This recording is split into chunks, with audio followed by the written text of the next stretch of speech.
Bonjour à tous et bienvenue sur Rare à l'écoute, le podcast dédié aux maladies rares. Aujourd'hui, dans cette série dédiée à l'amyotrophie spinale, nous nous intéressons au dépistage néonatal de la maladie et pour en parler, nous avons le plaisir d'accueillir Madame Leroyer, maman d'une petite Lina qui a été dépistée à la naissance grâce au programme d'Episma. Bonjour Madame Leroyer. Bonjour. Vous avez accouché de votre deuxième enfant, une petite Lina, il y a quelques mois en région Nouvelle-Aquitaine, où le programme d'Episma était en place. Comment est-ce qu'on vous a proposé le test pour l'amyotrophie spinale ? Alors, tout d'abord, j'ai accouché à la maternité de Talence, en Nouvelle-Aquitaine. L'accouchement s'est très bien passé. On m'avait déjà proposé un test de dépistage à la naissance pour ma première. Pour Lina, 3 maladies ont été ajoutées. J'ai eu donc la chance d'accoucher en région Nouvelle-Aquitaine, où un programme pilote de dépistage a été proposé, dont pour l'amyotrophie spinale. J'ai bien sûr tout de suite accepté ce dépistage.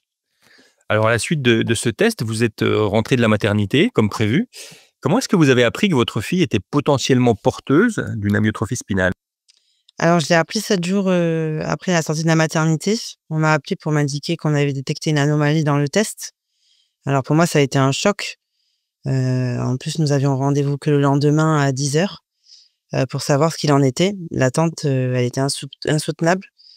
Le lendemain, on a été accueillis à l'hôpital des enfants et la neuropédiatre nous a annoncé qu'il y avait un problème et qu'il suspectait une amyotrophie spinale.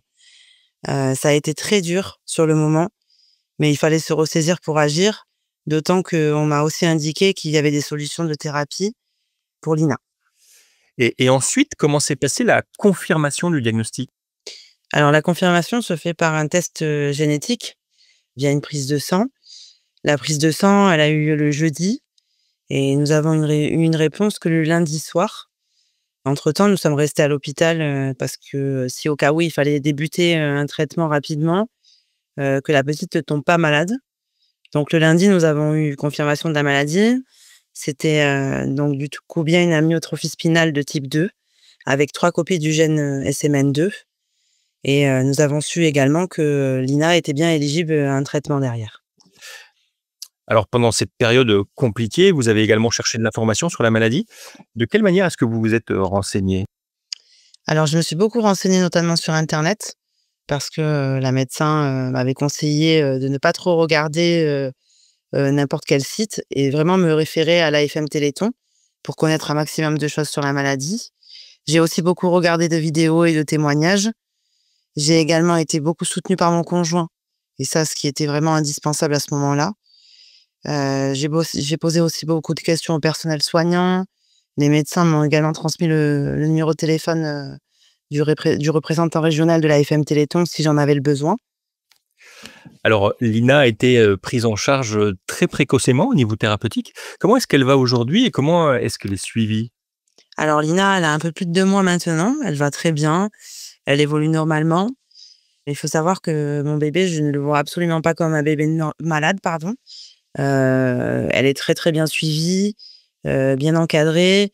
La surveillance a été d'abord à l'hôpital 2 jours tous les lundis, puis 1 fois par mois. Elle voit le pédiatre, ses bilans sanguins sont bons. L'équipe soignante est très à l'écoute et disponible si en cas on a des questions. Si on a le moindre problème, on n'hésite pas à les appeler, mais aujourd'hui, elle va très bien.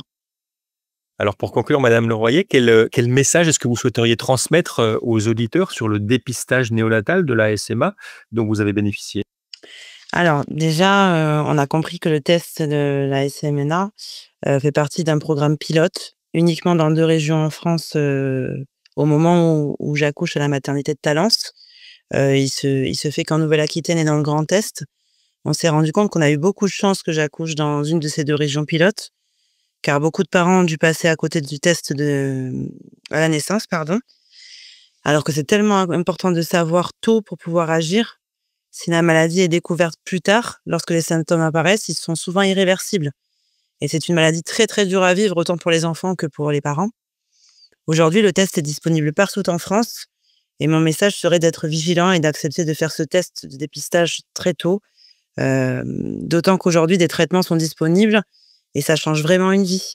Moi, je me dis que si je n'avais pas eu la chance d'avoir ce dépistage à temps, je ne sais pas comment ma fille serait aujourd'hui et je remercie les gens qui ont pu nous prendre en charge rapidement pour que Lina aille mieux et une bonne vie d'un enfant normal.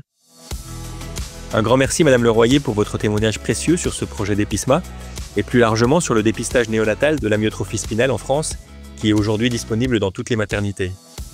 Si vous désirez aller plus loin, nous vous donnons rendez-vous sur notre page Instagram Rare à l'écoute ou notre site internet www.rarealecoute.com où de nombreuses informations sont à votre disposition. Nous vous remercions de votre fidélité et nous vous donnons rendez-vous sur la chaîne Rare à l'écoute pour un prochain numéro sur cette maladie rare. À très vite.